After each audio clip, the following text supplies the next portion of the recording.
wabarakatuh. Innal hamdalillah nahmaduhu wa nasta'inuhu wa nastaghfiruh wa na'udzu billahi min shururi anfusina wa min sayyiati a'malina. Man yahdihillahu fala mudilla lahu wa man yudlil fala hadiyalah. Wa asyhadu an la ilaha illallah wahdahu la syarikalah wa asyhadu anna Muhammadan 'abduhu wa rasuluhu la nabiyya ba'dah. Ya ayyuhalladzina amanu taqullaha haqqa tuqatih wa la tamutunna illa wa antum muslimun. Ya ayuhan nasu taqu rabbakum alladhi khalaqakum min nafsin wahidah wa khalaqa minha zawjaha wa batha minhuma rijalan katsiran wa nisaa'a wattaqullaha alladhi tasaaluna bihi wal arham innallaha kana 'alaikum raqiba. Ya ayyuhalladzina amanu taqullaha wa qulu qawlan sadida yuslih lakum a'malakum wa yaghfir lakum dhunubakum wa man yuti'illaha wa rasulahu faqad faza fawzan 'azima. Amma ba'du fa inna asdaqal hadithi kitabullah wa khairul huda huda Muhammad sallallahu alaihi wasallam wa syarrul umuri muhdatsatuha fa inna kulla muhdatsatin bid'ah wa kulla bid'atin dhalalah wa kulla dhalalatin finnar. Ma'asyiral muslimin, para hadirin yang dirahmati oleh Allah Subhanahu wa taala, segala puji dan syukur kita ucapkan kepada Allah Azza wa Jalla atas segala nikmat yang Allah berikan kepada kita semuanya, sehingga kita bisa bertemu kembali di masjid yang mulia ini. Kita akan melanjutkan kajian kita dan kita telah sampai pada hadis yang terakhir dalam bab al-wasiyah bin nisa, bab berbuat baik, wasiat untuk berbuat baik kepada para istri atau kepada para wanita. Maka hadis yang terakhir ini diriwayatkan oleh seorang sahabat yang bernama Iyas bin Abdullah bin Abi Dzubab radhiyallahu ta'ala an, dan hadis ini hadis yang diriwayatkan oleh Al-Imam Abu Daud dengan sanad yang sahih. Qala Al-Imam An-Nawawi rahimahullah, Al-Imam An-Nawawi berkata, wa an Iyas bin Abdullah bin Abi Dzubab radhiyallahu an qala qala Rasulullah sallallahu alaihi wasallam la tadribu ima Allah. Wa ja'a Umar radhiyallahu an ila Rasulillah sallallahu alaihi wasallam faqala dha'irna an-nisa'u ala azwajihinna farakhasa fi darbihinna fa'atafa bi ali Rasulillah sallallahu alaihi wasallam nisa'un katsirun yashkuna azwajahunna sallallahu alaihi wasallam laqad atafa bi ali baiti Muhammadin nisa'un katsirun yashkuna azwajahunna laisa ulaika bi khiyarikum. Rawahu Abu Dawud bisnadin sahih. Qauluhu dha'irna huwa bidhalin mu'jamatin maftuhatin thumma hamzatin maksuratin thumma ra'in sakinatin thumma nun ay ijtara'na. Qauluhu atafa ay ahata.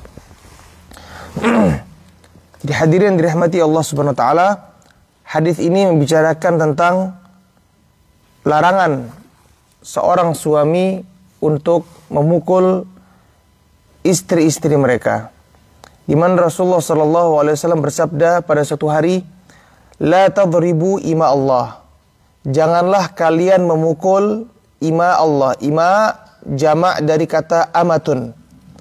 Amatun adalah hamba wanita. Abdun atau ibadun artinya hamba laki-laki. Adapun amatun, amatullah atau ima Allah artinya hamba-hamba wanita, hamba-hamba Allah yang wanita. Jadi Rasulullah melarang kita untuk memukul para wanita. La tadribu ima Allah. Ketika Rasulullah SAW mengucapkan hadis ini, maka para suami tidak ada yang berani memukul istri mereka. Faja'a Umar radhiyallahu ta'ala an ila Rasulullah sallallahu alaihi wasallam. Kemudian selang beberapa saat Umar radhiyallahu an mendatangi Rasulullah sallallahu alaihi wasallam. Faqala, Umar menceritakan kejadian atau realita yang terjadi setelah Rasulullah sallallahu alaihi wasallam mengucapkan hadis itu kepada para sahabatnya. Dha'irna nisa ala azwajihinna. Umar menceritakan bahwasanya keadaan para wanita pada saat itu, mereka mulai menjadi berani untuk melawan dan membantah suami-suami mereka. Setelah Rasulullah melarang para suami untuk apa? Melarang para istrinya, memukul para istrinya.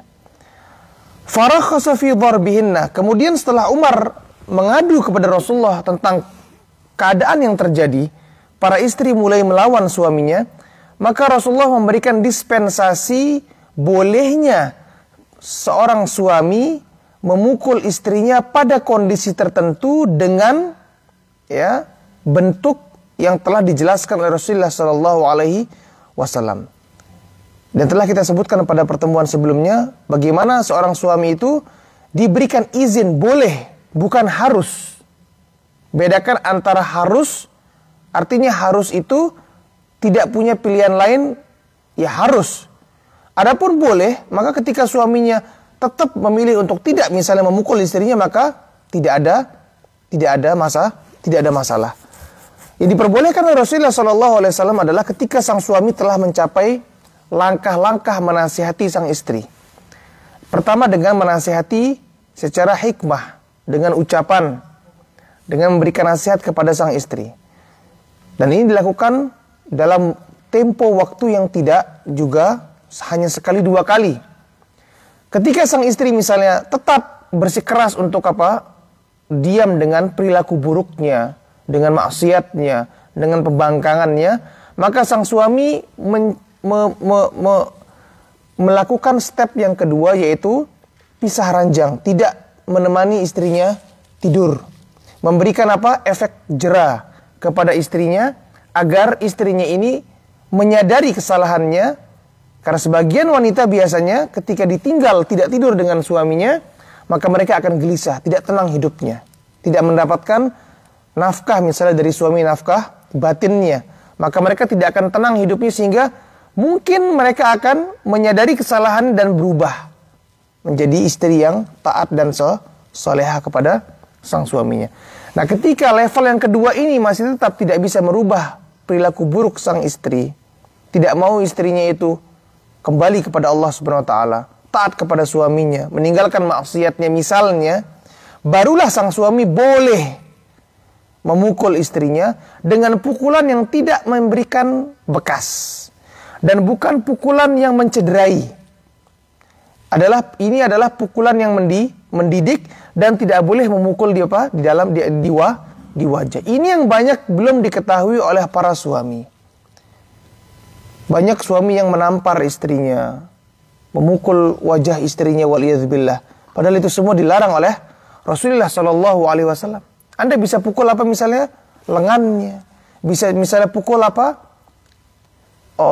kakinya misalnya, dengan pukulan yang yang tidak mencederai. Pukulan mendidik, sebagaimana seorang ayah mendidik anaknya ketika anaknya tersebut masih kecil. Nah, ketika Rasulullah SAW mendengar keluhan dari Umar ini, akhirnya diperbolehkan kembali. Setelah sebelumnya dilarang total oleh Rasulullah SAW. Setelah diberikan dispensasi ini, banyak lagi suami-suami yang memukul istrinya over, berlebihan, sedikit memukul istrinya. Maka gantian para istri yang mendatangi Rasulullah SAW. Ya, fa'atafa bi ali Rasulullah sallallahu alaihi wasallam nisaun katsirun yaskun azwajahuna. Gantian setelah diberikan izin oleh Rasulullah sallallahu alaihi wasallam dengan kondisi-kondisi tertentu, banyak orang-orang yang memang mereka itu, karena begini, hadirin dirahmati Allah Subhanahu wa taala, tidak semua sahabat itu adalah orang yang banyak ilmunya. Ada sebagian sahabat yang dia itu biasa-biasa saja. Ada sebagian sahabat itu yang justru dia datang ke kota Madinah, masuk Islam, kemudian kembali lagi kemana? Ke kampungnya di pelosok sana, sehingga mereka itu tidak memiliki ilmu yang mumpuni sebagaimana misalnya sahabat-sahabat yang lainnya seperti Abdullah bin Abbas, Abdullah bin Umar, Abdullah bin Mas'ud, ya, dan sahabat-sahabat yang lainnya. Sehingga ini dia menunjukkan bahwasanya sahabat-sahabat Rasulullah SAW ada juga yang yang mungkin memiliki karakter yang misalnya tidak sempurna atau tidak memiliki karakter yang tidak baik seperti sahabat-sahabat utama-utama yang lainnya. Oleh karena itu, tidak bisa kita mengambil suatu sikap atau suatu perbuatan seorang sahabat kemudian kita lantas menjadikan dia menjadi dalil. Ini dia yang menunjukkan bahwasanya disebutkan oleh para ulama adalah kaidah dalam beragama, qaulus sahabi atau fi'lus sahabah. Ucapan seorang sahabat, satu orang sahabat tidak bisa menjadi dalil. Yang menjadi dalil adalah kesepakatan para sahabat. Karena di antara para sahabat pun ada di antara mereka yang mungkin berselisih satu perbuatan dengan perbuatan yang lainnya. Oleh karena kita sebagai umat Nabi Muhammad SAW dalam mengambil jalur atau bagaimana kita mengambil agama ini, kita tidak bisa melihat hanya satu perbuatan sahabat saja, tapi bagaimana kesepakatan mereka, jumhurnya para sahabat, itulah yang menjadi dalil. Karena kenapa kata Rasulullah SAW, tidak mungkin para sahabatku itu berkumpul, bersepakat di atas kesalahatan. Dalam hadisnya Rasulullah SAW bersabda, la tajtamiu ummati ala dhalalah. Sahabatku tidak mungkin berkumpul, bersepakat untuk melakukan sebuah kesesatan atau kesalahan. Ya. Taib. Gantian para wanita yang mendatangi Rasulullah SAW mengadukan suaminya. Kemudian Rasulullah SAW bersabda, laqad atafa bi ali baiti Muhammadin nisa'un katsirun. Sungguhnya telah mengelilingi rumah istri-istri Nabi Muhammad SAW para wanita. Jadi Rasulullah melihat banyak wanita yang berkumpul. Yaskuna azwajahunna, yang mereka itu mengadukan apa? Suami-suami mereka. Laisa ulaika bi khiyarikum, yang mana suami-suami mereka itu kata Rasulullah adalah bukan orang-orang yang baik. Ini kata Rasulullah SAW. Jadi istri-istri yang mengadu kepada Rasulullah SAW tentang suaminya yang memukuli mereka, over, berlebihan dalam hal memukuli mereka, kata Rasulullah SAW, suami-suami mereka itu adalah bukan orang-orang yang baik. Karena seorang suami yang baik, kata Rasulullah SAW, adalah suami atau orang lelaki yang baik adalah lelaki yang baik kepada istrinya. Khairukum li ahlihi. Sebaik-baik kalian adalah orang yang paling baik kepada istrinya. Jadi kalau ada seorang laki, dia itu kasar sama istrinya, bersikap tidak baik kepada istrinya, zalim kepada istrinya, maka ketahuilah dia adalah laki yang tidak baik, walaupun di hadapan teman-temannya, di hadapan masyarakat, dia adalah orang yang sangat lembut ngomongnya, sangat lembut berbicaranya, maka bukan itu ukurannya. Ukurannya adalah kata Rasulullah ketika dia baik dengan istrinya, dia adalah seorang laki yang baik. Taib. Hadirin dirahmati Allah Subhanahu wa taala, kita bacakan hadis yang selanjutnya sebelum kita masuk kepada bab yang baru. Wa an Abdullah bin Amr bin As radhiyallahu anhuma anna Rasulullah sallallahu alaihi wasallam qala, diriwayatkan dari sahabat Abdullah bin Amr bin As radhiyallahu anhuma. Jadi Abdullah ini anaknya Amr bin As. Abdullah bin Amr bin As ini adalah seorang sahabat yang banyak ilmunya, yang sangat banyak ilmunya. Abdullah bin Amr bin As ini termasuk dari 4 Abdullah yang seusia, sepantaran, dan mereka semua adalah orang-orang yang banyak meriwayatkan hadis dari Rasulullah SAW, termasuk min fuqaha'is sahabah, termasuk sahabat yang faqih yang banyak ilmunya. Yang pertama adalah Abdullah ibn Abbas, yang kedua Abdullah bin Umar, yang ketiga Abdullah bin Amr bin As, dan yang terakhir adalah Abdullah bin Zubair ibn Awam. 4 ini dikenal dengan nama Al-Abadilah Al-Arba'ah. Abdullah 4 termasuk min fuqaha as-sahabah, termasuk sahabat yang banyak ilmunya. Radhiyallahu anhuma, semoga Allah meridhai mereka berdua. Sering saya sebutkan dan terus berulang-ulang saya sebutkan keutamaan memiliki anak soleh. Seorang ayah yang memiliki anak yang soleh, maka dia akan mendapatkan atau kecipratan manfaat dan fadilah dan pahala dari anaknya. Setiap anaknya itu melakukan ibadah, bertakwa kepada Allah Subhanahu wa taala, maka orang tua pasti akan mendapatkan bagian pahalanya. Karena orang tua yang berusaha mendidik anaknya sehingga bertakwa kepada Allah Subhanahu wa taala. Wan laisa lil insani illa ma sa'a, dan manusia tidak akan mendapatkan melainkan apa yang ia usahakan. Anak kita usaha kita. Usaha kita mendidik mereka. Sehingga ketika mereka bertakwa kepada Allah Subhanahu wa taala, kita akan mendapatkan pahalanya juga. Dan seperti di sini Disebutkan radhiyallahu anhuma, semoga Allah meridhoi mereka berdua. Kita nyebut anaknya, kita doakan bapaknya juga. Otomatis.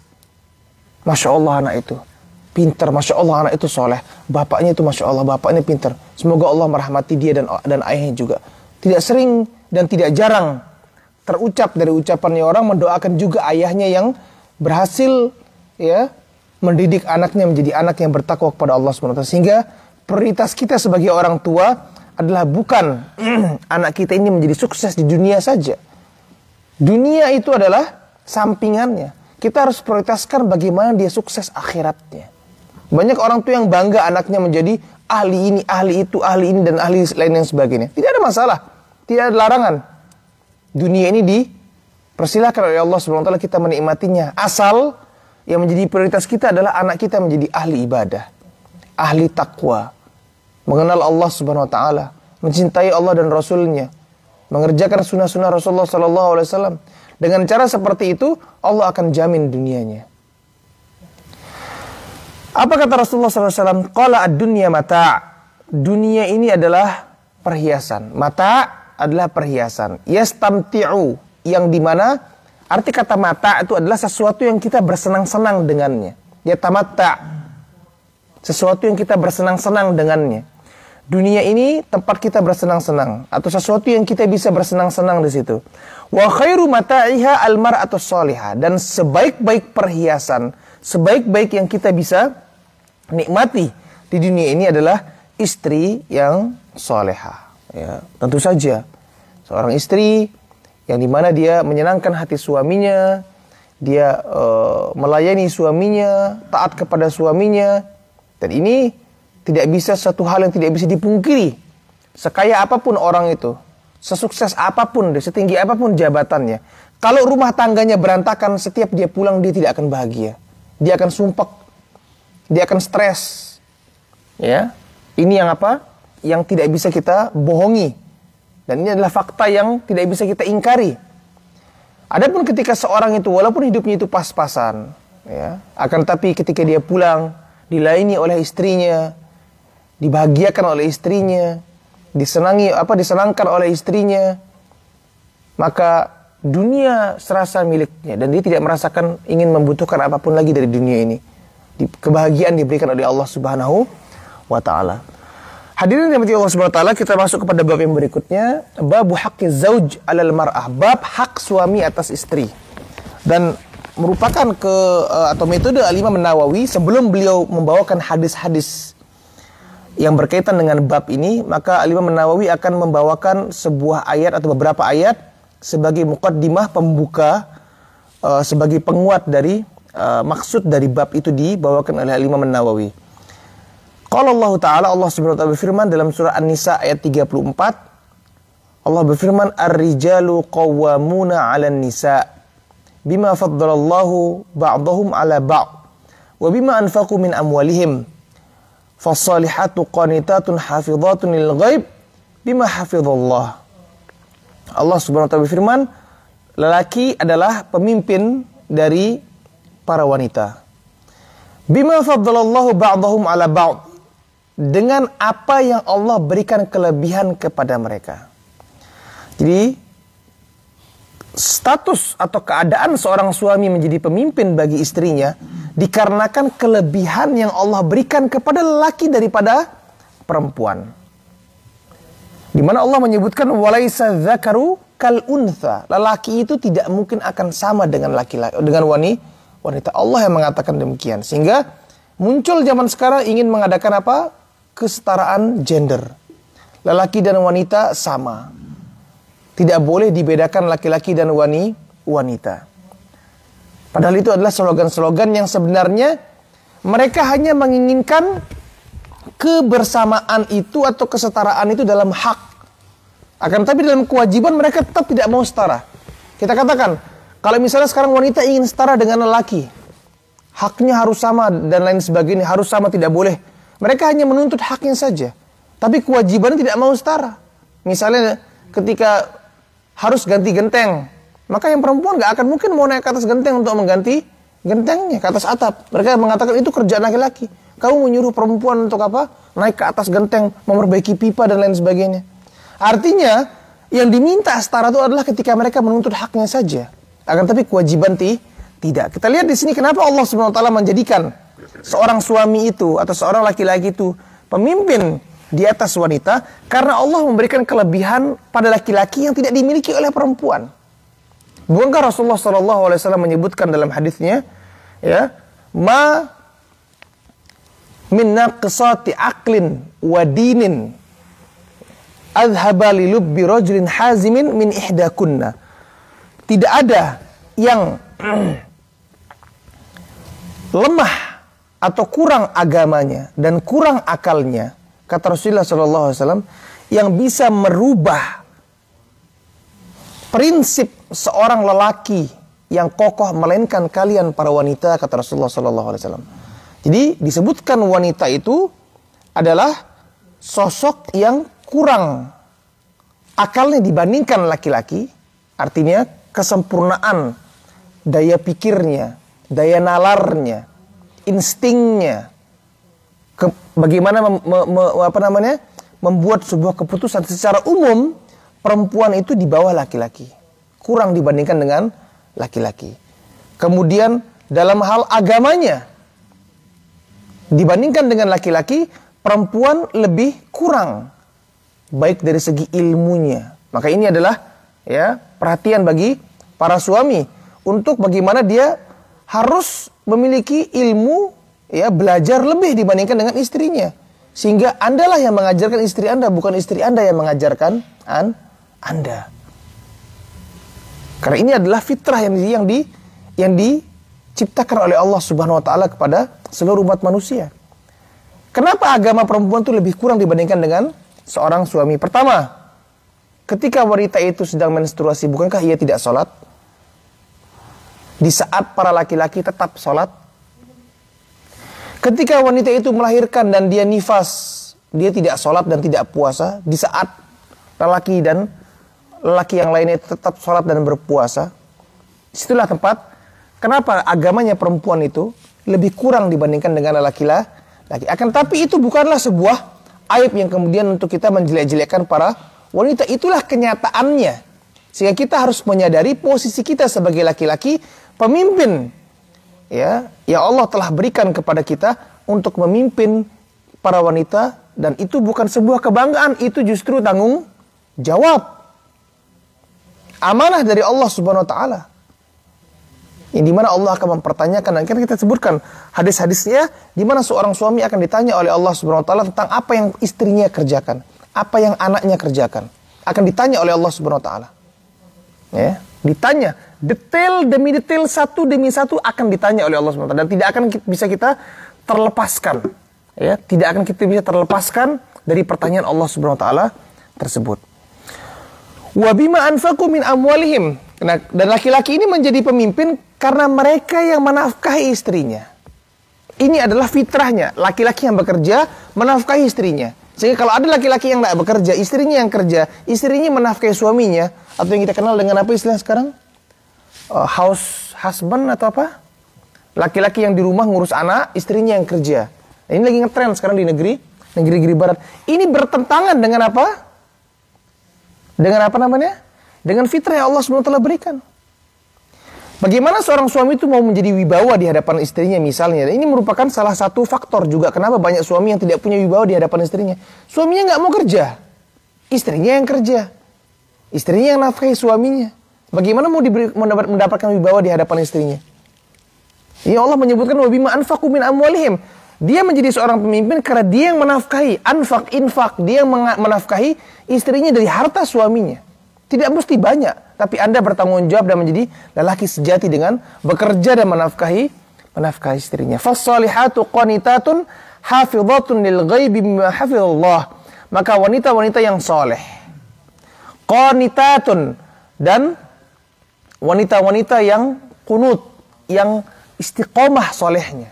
Karena ada wanita yang, atau laki juga sama, tapi kita masih konteksnya membicarakan tentang seorang wanita. Ada wanita yang solehnya itu musiman. Ya, ketika ada musim tertentu nggak soleh, ketika musim tertentu soleh.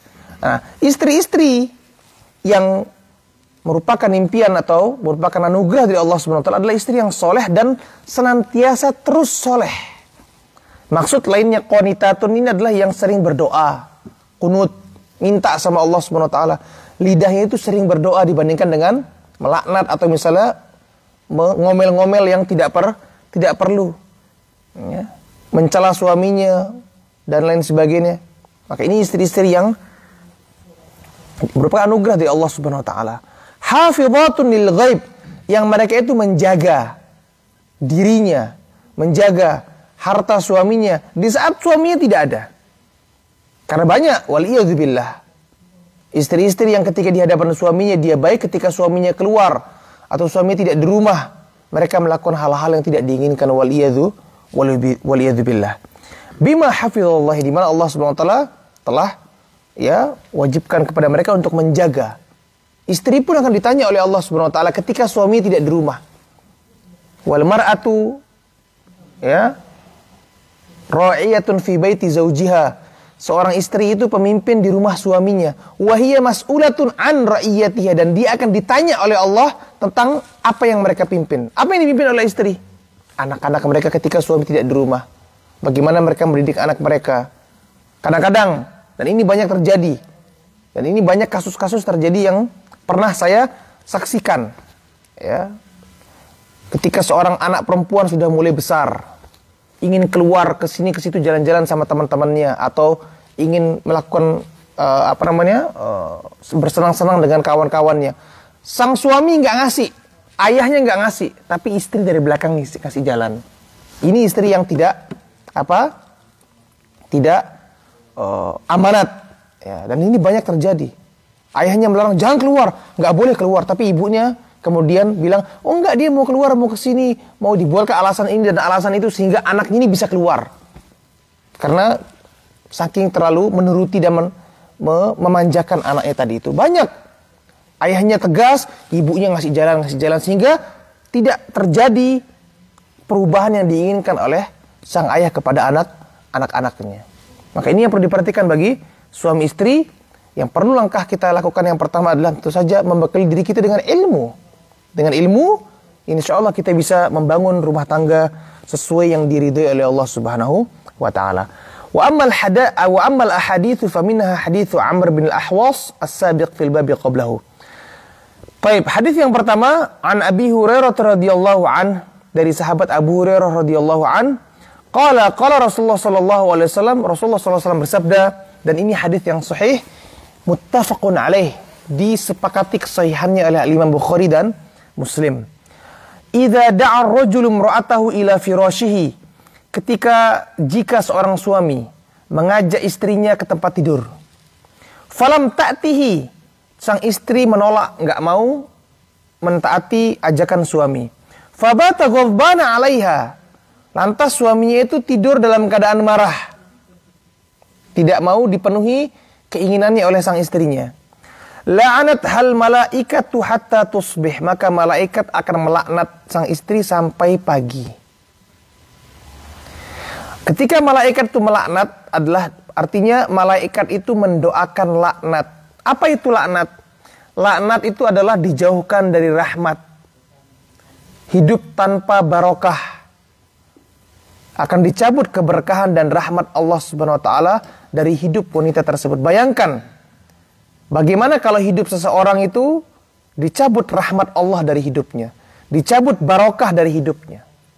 Maka ini adalah suatu hal yang sangat membahayakan, satu hal yang sangat memprihatinkan, hidup kita tanpa rahmat Allah Subhanahu wa taala. Segala hal yang kita kerjakan tidak ada keberkahannya. Kesulitan bertubi-tubi mendatangi kita. Problem gak selesai-selesai. Gak ada kemudahan dalam hidup kita. Ini yang perlu kita perhatikan, ya.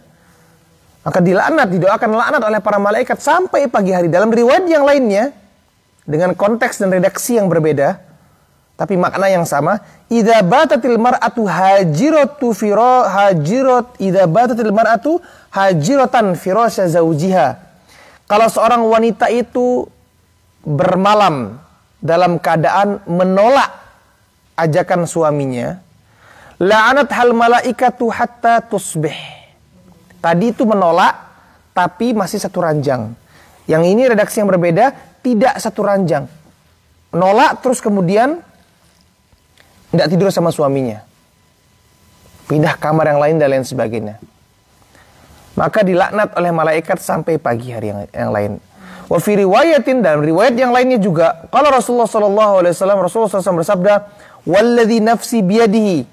Demi Allah, kata Rasulullah SAW bersumpah, demi zat yang jiwaku berada di tangannya. Ma min rajulin, tidak ada seorang laki-laki, yad'u imra'atahu ila firashihi, yang mengajak istrinya ke atas ranjang. Fata'ba alaihi, dan istrinya enggan, menolak atau menolak suaminya. Illa kana alladhi fis sama, kecuali yang ada di langit. Itu siapa? Siapa yang ada di langit?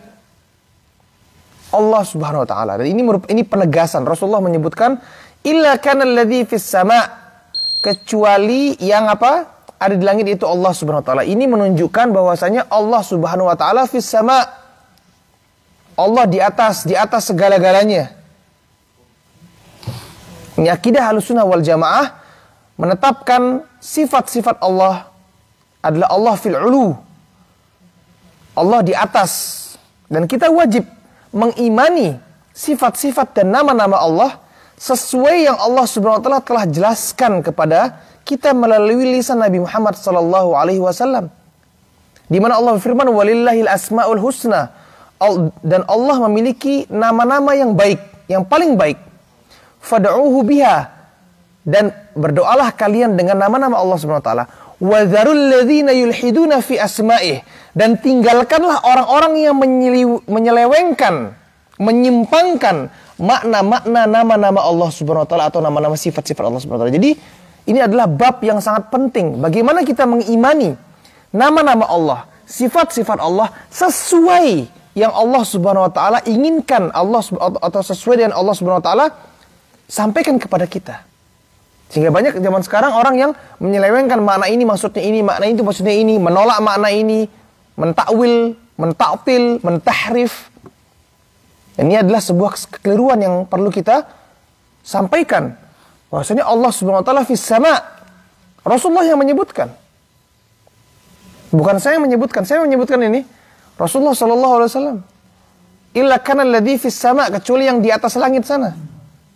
Yaitu Allah Subhanahu wa taala, bukan di mana-mana. Sakhitan 'alaiha, illa kana alladhi fis sama, kecuali yang di atas langit itu Allah Subhanahu wa taala akan murka. Jadi kalau ada suami yang mengajak istrinya menolak, enggan, Allah murka kepada apa? Kepada wanita tersebut. Dan ketika Allah itu murka, lebih besar dan lebih bahaya efeknya dibandingkan sekedar laknat saja. Kita ketahui bahwasanya ketika Allah melaknat dan Allah marah, kemarahan Allah atau murka Allah itu lebih dahsyat dibandingkan dengan hanya sekedar apa? Laknat Allah Subhanahu wa taala. Kita tahu ayat mubahalah, atau ayat li'an, ketika seorang suami menuduh atau menuduh istrinya telah melakukan perbuatan zina. Maka ketika hal ini terjadi, seorang hakim memerintahkan seorang suami dan istri untuk apa? Bersumpah. Kalau sang istri ternyata benar melakukan perbuatan zina, maka ketika sang suami ternyata berbohong, maka dia akan mendapatkan laknat dari Allah Subhanahu wa taala. Akan tetapi ketika sang istri itu berbohong padahal dia telah berbuat zina, maka murka Allah Subhanahu wa taala, ghadaballah 'alaiha in kana minal kadzibin. Kalau dia termasuk orang-orang yang berbohong. Nah, jadi disebut oleh para ulama, murka Allah itu lebih dahsyat dibandingkan hanya sekedar laknat dari Allah Subhanahu wa taala. Dan dalam hadis ini Allah marah, murka.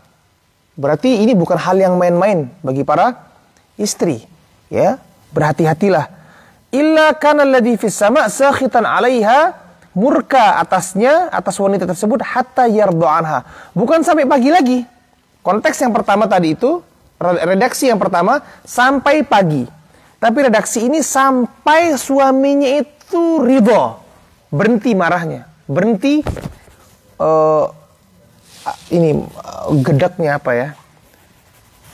Marah lah, pokoknya marah, hatinya itu marah. Karena ada suami yang tidak bisa hilang perasaan marah tersebut kecuali setelah 1 hari atau 2 hari. Maka ini perlu bagi para wanita-wanita yang beriman kepada Allah Subhanahu wa taala. Bertakwa kepada Allah Subhanahu wa taala, dia akan memuliakan suaminya, akan mentaati suaminya, ya. Hadirin yang dirahmati Allah Subhanahu wa taala, itu dia hadis yang menunjukkan tentang bagaimana hak seorang suami kepada istrinya, terutama permasalahan tempat tidur, di mana seorang istri dia wajib ya mengikuti ajakan sang suami. Bahkan dalam sebuah riwayat disebut oleh Rasulullah SAW, walaupun perempuan tersebut itu alat tanur, lagi sedang memasak di atas tungku api, yang dimana kadang-kadang kalau wanita itu masak nggak boleh ditinggal. Kenapa kalau ditinggal? Gosong makanannya. Tapi kata Rasulullah SAW, walaupun dia itu lagi di atas tanur, di atas tungku api, lagi masak, lagi sibuk masak, dipanggil sama suaminya, tinggalkan, biar gosong nggak apa-apa. Tapi harus dia mengikuti memenuhi ajakan suaminya. Dalam riwayat yang lainnya, walaupun sang istri itu sudah naik ke atas untanya, mau pergi. Contoh sekarang seorang perempuan lagi mau kerja. Ini kita berikan contoh, mau pergi kerja. Kalaupun seandainya dipanggil sama suaminya, balik. Memenuhi ajakan suaminya lebih utama. Tapi kita juga sebagai suami juga harus punya punya considering, punya punya perhitungan, ya. Ini adalah aturan yang dibuat oleh Rasulullah SAW. Kalaupun suami yang seperti itu, ya istri nggak boleh nolak. Tapi kita sebagai seorang suami juga kadang-kadang harus memikirkan keadaan istri kita. Kadang istri kita lagi capek, ya kita harus menjadi suami yang juga tidak semena-mena. Walaupun kita punya hak, tidak boleh dipungkiri dan tidak boleh dibantah. Hak suami. Kalaupun suaminya mau bersikap seperti ini, ya nggak boleh dibantah. Tapi kita sebagai seorang suami, kadang-kadang kita juga harus berpikir, mungkin istri lagi masak, ya biarkan dia masak dulu. Masa nggak bisa tahan? Ya. Istrinya mau mandi dulu, biar dia mandi dulu. Istrinya mau keluar, mau ke supermarket, mau belanja dulu, misalnya sudah naik mobil, biarkan dia belanja dulu. Ya. Tidak lari gunung dikejar. Akan tapi kalaupun suaminya itu tetap bersikeras, misalnya suaminya mau minta ya maunya, ya sudah, sang istri berharap pahala dari Allah Subhanahu wa taala, memenuhi ajakan suaminya, insya Allah dia akan mendapatkan surga Allah Subhanahu wa taala. Karena seorang suami atau seorang istri yang dia meninggal, kata Rasulullah SAW, seorang istri yang dia meninggal dalam keadaan suaminya itu ridho, dan ini adalah hadis yang akan kita bawakan insya Allah berikutnya. Seorang istri yang dia itu meninggal dalam keadaan suaminya itu ridho atas istrinya tersebut, maka wajib bagi istrinya itu surga Allah Subhanahu wa taala. Ini adalah keutamaan ya yang didapatkan oleh seorang istri, yang dimana sebenarnya seorang istri jalan masuk surganya gampang. Orang laki ruwet masuk surganya, susah. Dia harus berbakti kepada orang tuanya masih, ya. Dia harus bertanggung jawab kepada anak-anaknya. Dia harus bertanggung jawab pada istrinya. Dia harus ini mencari nafkah, harus ini, harus itu. Banyak. Adapun seorang istri telah diberikan jalan yang begitu mudahnya oleh Rasulullah SAW. Al-mar'atu, seorang istri, idza shalat khamsaha, kalau dia hanya salat 5 waktu, nggak usah salat duha, nggak usah salat malam, nggak usah salat qobliyah ba'diyah, nggak usah salat yang lain-lainnya, cukup idza shalat khamsaha, kalau dia salat 5 waktu, cukup. Wa shamat syahraha, hanya puasa Ramadan saja, nggak puasa yang lain, nggak puasa Senin Kemis, nggak puasa Arafah, nggak puasa Asyura, nggak puasa Daud, hanya puasa Ramadan saja. Wa